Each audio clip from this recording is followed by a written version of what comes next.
जय जगन्नाथ आपको प्रज्योतिषवाल को स्वागत। पौष मासर कृष्ण पक्षर द्वितीय तिथि रे आमर बाट ओषा पर्व पालन करा जाए। तो बाट ओषा विशेषकर जम देवता को पूजा करा जाय थाए। एही दिन रे माने एही पूजाटी जम देवता को समर्पित होता है।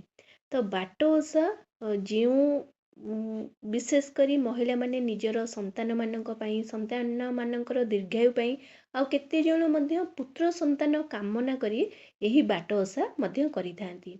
एही ओषा मध्य कले निजर मनोकामना मध्य पूर्ण होइथाए। निसंतान महिला माने तांकर संतान कामना प्राप्ति पई मध्य एही ओषाटी करिथांती।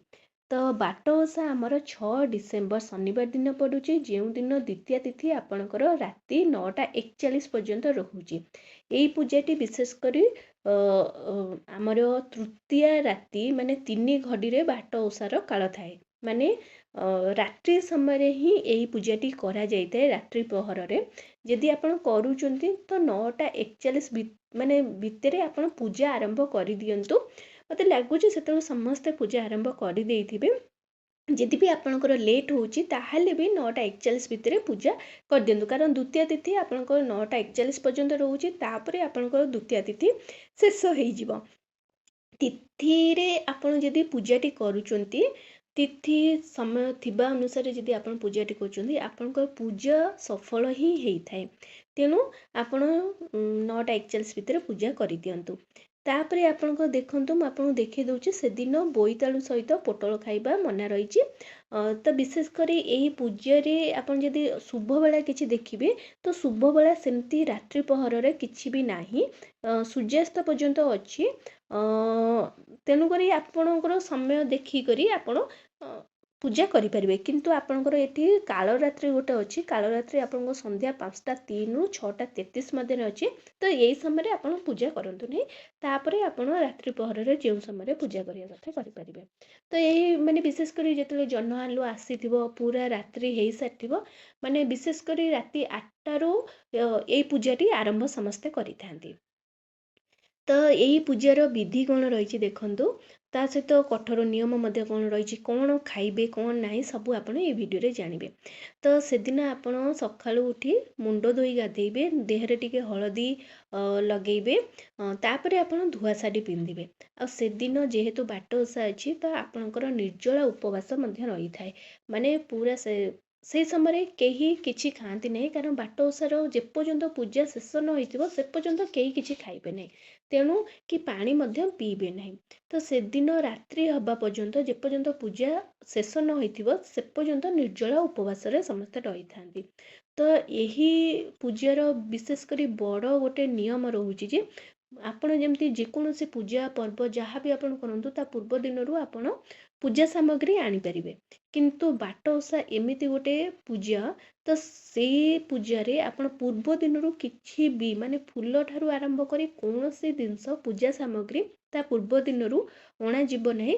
जहाँ किछि अणा जीव सेई दिन सखाळे आपण सब आनी परिबे। देखंतु शनिवार दिन आपणकर पूजा अछि, तो शनिवार दिन सखाळे आपण कोन करिवे पूजा सामग्री जहाँ भी अछि जेमति कि आंबडाळ, दुब, बरकोली पत्र, फूल, मूला, आखु, वज्रमूली, कंटेकोली, अपईमारी, कदली गछ, मुआ भोग केते जण लगांती। तो मुआ भोग, फलमूल, कंदमूल, तो जहाँ भी पूजा सामग्री कहली तो पूजा सामग्री अच्छी गुआ, तो से सब को आपण कौन करेंगे से दिन ही सकाळे आनिबे। ता सहित आपण जो पिठा भोग होता है, पिठा जो आपण करेंगे तो पिठा धरक बिरी आपण नुआ चाउल भिजेबा। तो सेई दिन आपण बिरी आ नुआ चाउल माने टिके जल्दी उठी करी जल्दी करी आपण कौन करेंगे भेदे जेबे। दिन जमती हम माने गोटे दिटा बेलू आपन सेटा बाटी देले आपन रात्रि होला बेलू बिरी आ माने चाउल आपनकर प्रस्तुत हो माने पिठा प्रस्तुत करिया पई। तो संध्या समय आप रात्रि समय पिठा दरकार, तो आपणकर पूजा हबार गोटे घंटा पूर्व मध्य आपन पिठा जदि प्रस्तुत करेंगे पिठा आराम से हो। तो आपण सेई दिन भी जदि पिठा प्रस्तुत कर तो नुआ चाउल रे हबो। तो आपण नुआ धान आनी माने ताकू कुटी, तो सेत्रु जो चाउल बाहरिबो से चाउल रे आपण ताकू भिजई करी आपण पिठा करि परिबे। ସେଇ ନୂଆ ଧାନ ଯେତେବେଳେ ଆପଣ କୁଟିବେ ସେଥିରେ ଯାହା ବି ଧାନ ଅଗାଡ଼ି କି ଖୁଦ ବାହାରିବ ତାକୁ କ'ଣ କରିବେ ସେଇଦିନ କିଛି ପାଣିରେ ବିସର୍ଜନ କରିବେନି, ନିଜ କାନିରେ ଆପଣ କ'ଣ କରିବେ ବାନ୍ଧି କରି ରଖିଥିବେ। ଠିକ୍ ଅଛି, ବାନ୍ଧି କରି ରଖିବେ। ପୂଜା ଶେଷ ହେଇସାରିଲା ପରେ ତା ପରଦିନ ଆପଣ ଶନିବାର ଦିନ ପୂଜା କଲେ ତ ରବିବାର ଦିନ ତାକୁ ଆପଣ ବିସର୍ଜନ କରିପାରିବେ। ତ ତା ସହିତ ସେଇ ଚାଉଳ ଯେଉଁ ମାନେ ନୂଆ ଧାନର ଚାଉଳ ବାହାରିଥିବ ସେଇଥିରେ ଆପଣ ଆରିସା ପିଠା, କାକରା, ମଣ୍ଡା ପିଠା ଏସବୁ ଜିନିଷ ଆପଣ କରିପାରିବେ।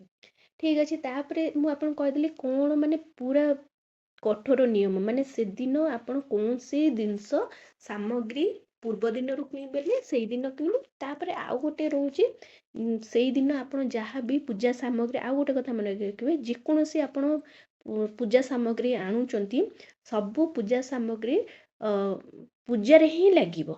ଠିକ୍ ଅଛି, ଆପଣ କିଛି ବି ଆପଣ ରଖିବେ ନାହିଁ। ଧରକ ଆପଣ ଫଳମୂଳ ଆଣିଲେ କି ଫୁଲ ଆଣିଲେ କି ଆମ୍ବ ଡାଳ ଯାହା ବି ଆଣନ୍ତୁ, ତ ଯେତିକି ଆପଣ ବିରି ଅରୁଆ ଚାଉଳ ବି କରିବେ ତ ସବୁ ଜିନିଷ ଆପଣ ସବୁ ପୂଜାରେ ଲଗେଇବେ। ଆପଣ ଭାବିବେନି ମୁଁ ଅଳ୍ପ କିଛି ରଖିଦେବି ତା ପରଦିନ ନିଜେ ଖାଇବା ପାଇଁ କି କ'ଣ, ବିଲକୁଲ ସେମିତି କରିବେନି। ସେମିତି କଲେ ଯମଦେବ ଅସନ୍ତୁଷ୍ଟ ହେଇଥାନ୍ତି, ରୁଷ୍ଟ ହେଇଥାନ୍ତି। ତେଣୁ କୌଣସି ଜିନିଷ ଆପଣ ବଳକା କରି ରଖିବେ ନାହିଁ, ସବୁ ଜିନିଷ ପୂଜାରେ ଲଗେଇବେ। ଯଦି ପୂଜାରେ ସବୁ ଜିନିଷ ଲାଗୁନେଇ ତାହେଲେ ଆପଣ ବିସର୍ଜନ କରିପାରିବେ। ଠିକ୍ ଅଛି, ତ ବାଟ ଓଷା ବିଶେଷ କରି ଦାଣ୍ଡ ଦୁଆର ମୁହଁରେ ହେଇଥାଏ। ନହେଲେ ଆପଣ ତିନି କୋଣିଆ ଛକ ଯେଉଁ ଟାଇପ୍ର, ମାନେ ତିନିଟା ରାସ୍ତା, ମଝି ରାସ୍ତାରେ ମଧ୍ୟ ସେଇଠି ମଧ୍ୟ ଆପଣଙ୍କର ହେଇଥାଏ। ଏହି ଆପଣ ଯଦି ଗାଁ ଗହଳିରେ ରହୁଛନ୍ତି ମିଳିମିଶି କରି ମଧ୍ୟ ବାଟ ଓଷା କରିପାରିବେ। ଯଦି ଆପଣ ଏକୁଟିଆ ରହୁଛନ୍ତି ତାହେଲେ ଆପଣଙ୍କ ଘର ଦାଣ୍ଡ ଦୁଆର ମୁହଁରେ ପନ୍ଥେଇ ଖୋଳି, ଯେମିତି ଚୈତ୍ର ମାସରେ ଚୈତ୍ର ମଙ୍ଗଳା ମାଙ୍କୁ ପୂଜା କରାଯାଇଥାଏ, ପନ୍ଥେଇ ଖୋଳା ଯାଇଥାଏ, ସେମିତି ପନ୍ଥେଇ ଖୋଳି ଆପଣ କ'ଣ କରିବେ ଏଇ ବାଟ ଓଷା କରିପାରିବେ। ଏଇ ଓଷାଟି ଆପଣ କ'ଣ କରିବେ, ସକାଳେ ମାନେ ଆପଣଙ୍କର ଦିନ ସମୟରେ ଯେତେବେଳେ ଥିବ ଆପଣ କ'ଣ କରିବେ ପନ୍ଥେଇ ଖୋଳିବେ। ଯଦି ଆପଣ ସେତିକି ସୁବିଧା ନାହିଁ ରାସ୍ତାରେ ପନ୍ଥେଇ ଖୋଳିବା ପାଇଁ, ତ ସିମେଣ୍ଟର ଆଜିକାଲି ପନ୍ଥେଇ ଆସୁଛି, ତାକୁ ମଧ୍ୟ ଆପଣ କ'ଣ କରିବେ ସେଇ ସ୍ଥାନରେ ରଖି ଟିକେ ଗୋମୟରେ ଲିପିଦେବେ। ଗୋମୟରେ ଲିପି ସାରିଲା ପରେ ତାକୁ ଶୁଖିବା ପାଇଁ ଦେବେ। ତାପରେ ଯେତେବେଳେ ଆପଣ ରାତ୍ରି ସମୟରେ ଆସିବେ ପୂଜା କରିବା ପାଇଁ, ପ୍ରଥମେ ସେଥିରେ କ'ଣ କରିବେ ହଳଦୀ ପାଣି ମାନେ ପାଣି ରେ ଧୋଇଦେବେ। ମାନେ ସେ ପନ୍ଥେଇକୁ ଯେତେବେଳେ ରାତ୍ରି ସମୟରେ ଆପଣ ପ୍ରଥମେ ଆସିବେ କ'ଣ କରିବେ, ପ୍ରଥମେ ହଳଦୀ ପାଣିରେ ଧୋଇଦେବେ, ତାପରେ ପଞ୍ଚାମୃତରେ ଧୋଇଦେବେ, ତାପରେ ଟିକେ ଶୁଦ୍ଧ ଜଳରେ ସେଟାକୁ ଧୋଇଦେବେ। ଧୋଇ ସାରିଲା ପରେ ସେଥିରେ ମୁରୁଜ ପକେଇବେ। ମୁରୁଜ ପକେଇ ସାରିଲା ପରେ ଗୁଆ, ତ ଗୁଆକୁ ଏବେ କ'ଣ କରିବେ, ଆପଣଙ୍କର ଯଦି ସନ୍ତାନ ପ୍ରାପ୍ତି ନିମନ୍ତେ କରୁଛନ୍ତି କି ଆପଣଙ୍କର ସନ୍ତାନ ହେଇସାରିଛି ତାଙ୍କର ମଙ୍ଗଳ କାମନା ପାଇଁ, ତାଙ୍କର ଦୀର୍ଘାୟୁ ପାଇଁ, ଯେଉଁ ପାଇଁ ଆପଣ ଯେତେଟା ସନ୍ତାନ ଥିବ ସେତେଟା ନେଇପାରିବେ, ନହେଲେ ଆପଣ ଗୋଟିଏ ଗୁଆରେ ମଧ୍ୟ ପୂଜା କରିପାରିବେ। ତ ସେଇ ଗୁଆକୁ ଆପଣ କ'ଣ କରିବେ ହଳଦୀ ପାଣିରେ ଟିକେ ଧୋଇଦେବେ, ପଞ୍ଚାମୃତରେ ଟିକେ ଧୋଇଦେବେ, ତାପରେ ପନ୍ଥେଇ ଉପରେ ରଖିବେ। ଏବେ ଯଦି ଆପଣ 10ଟା ମହିଳା ଅଛନ୍ତି ତ 10 ଜଣଙ୍କର 10ଟା ଗୁଆ ହିଁ ସେ ପନ୍ଥେଇ ଉପରେ ରହିବ। ତାପରେ ଆପଣ କ'ଣ କରିବେ କଳସ ସ୍ଥାପନା କରିବେ। କଳସ ଯେଉଁଠି ଆପଣ ମୁରୁଜ ପକେଇଥିବେ ସେଇଠିକୁ ଗୋଟେ ଦେଖିକିନା ଆପଣ ସେଇ ପନ୍ଥେଇ ପାଖରେ ବାମ ପଟରେ ଆପଣ କ'ଣ କରିବେ, ସେଠି ଟିକେ ଅକ୍ଷତ ଦେବେ। ଅକ୍ଷତ ଦେଇ ସାରିଲା ପରେ ସେଥିରେ ଆପଣ ଗୋଟେ କଳସରେ ସେଥିରେ ପାଣି ଦେବେ, ଗଙ୍ଗା ଜଳ ଟିକେ ଦେବେ, ଆମ୍ବ ଡାଳ, ଦୁବ, ବରକୋଳି ପତ୍ର ଦେଇ ଗୋଟେ ଗୋଟା ଫଳ ଦେଇ ସେଥିରେ ସାଲୁକନା, ଚନ୍ଦନ, ସିନ୍ଦୁର, ଫୁଲ ଅର୍ପଣ କରି ଆପଣ କ'ଣ କରିବେ କଳସ ସ୍ଥାପନା କରିବେ, ଦୀପ ଧୂପ ଲଗେଇବେ। ତାପରେ ଆପଣ କ'ଣ କରିବେ ସେଇ ପନ୍ଥେଇର ଚାରିପଟ ସାଇଡ଼ରେ ଆପଣ 4ଟି କଦଳୀ ଗଛ ପୋତିବେ। ଆପଣ ଯଦି 4ଟି କଦଳୀ ଗଛ ନ ପୋତି ପାରୁଛନ୍ତି ତାହେଲେ ଗୋଟିଏ କଦଳୀ ଗଛ ମଧ୍ୟ ଆପଣ ପୋତିବେ। ତାପରେ ଆପଣ କ'ଣ କରିବେ, ପନ୍ଥେଇରେ ଆପଣଙ୍କର ଯାହା ବି ମାନେ ପଣା ଭୋଗ ତାପରେ ସେଇଥିରେ ସେ ପନ୍ଥେଇରେ ଦେବେ। ପଣା ଭୋଗ ନାଇଁ, ତାପରେ କଳସ ସ୍ଥାପନା କରିସାରିଲା ପରେ କଦଳୀ ଗଛ ଲଗେଇବେ, ନହେଲେ କଦଳୀ ଗଛ ଆପଣ ପ୍ରଥମରୁ ମଧ୍ୟ ପନ୍ଥେଇ ଯେତେବେଳେ ଖୋଲିଥିବେ, ମାନେ ସନ୍ଧ୍ୟାରେ ଯେତେବେଳେ ଆପଣ ହଳଦୀ ପାଣି ଦେବା ପୂର୍ବରୁ ମଧ୍ୟ କଦଳୀ ଗଛ ଲଗେଇ ପାରିଥିବେ। ତାପରେ ପନ୍ଥେଇରେ ଆପଣ କ'ଣ କରିବେ ଚନ୍ଦନ, ସିନ୍ଦୁର ଅର୍ପଣ କରିବେ। ଗୁଆକୁ ମଧ୍ୟ ଚନ୍ଦନ, ସିନ୍ଦୁର ଆଉ କଜଳ ମଧ୍ୟ ଅର୍ପଣ କରିବେ।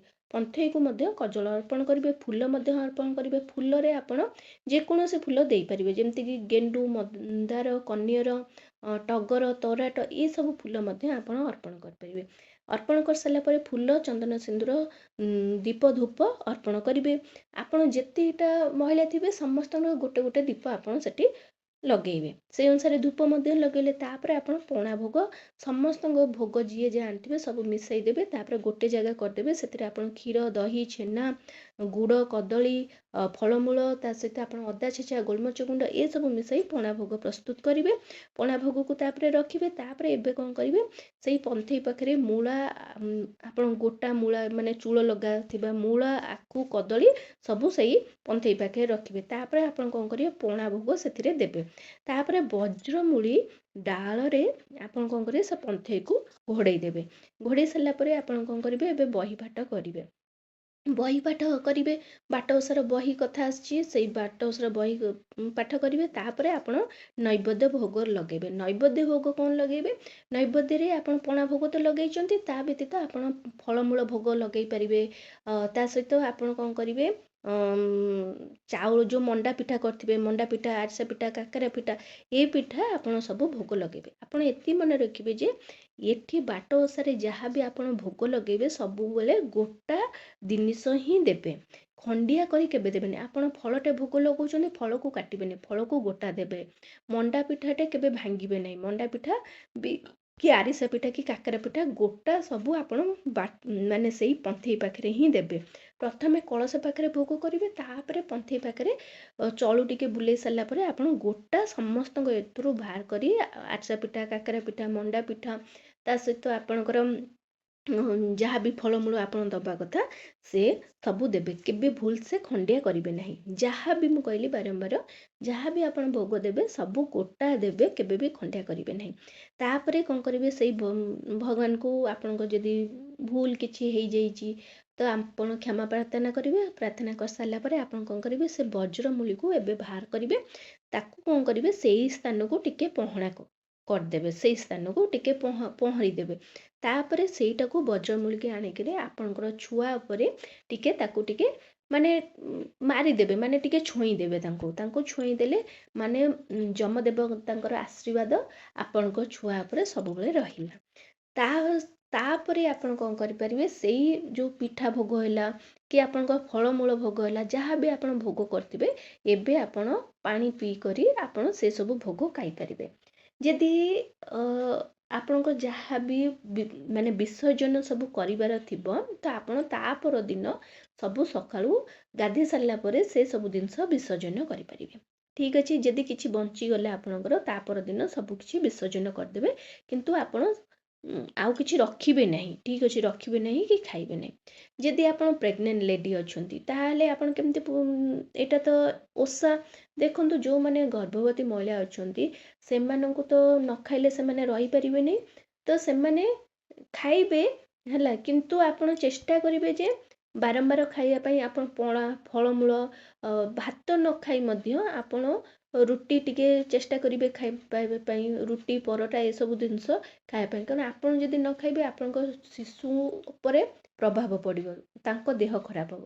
ତେଣୁ ଆପଣ ତ ବାଧ୍ୟ ଖାଇବା ପାଇଁ, ତ ଆପଣ କ'ଣ କରିବେ, ସେଦିନ ବିନା ପିଆଜ ରସୁଣ ଖାଦ୍ୟ ଖାଇବେ, ଅନ୍ନ ଟିକେ ଖାଇବେ ନାହିଁ। ତା ବ୍ୟତୀତ ରୁଟି, ପରଟା ଏସବୁ ଜିନିଷ କରି ଆପଣ ପିଠା, ପୁରୀ କରି ମଧ୍ୟ ଖାଇପାରିବେ।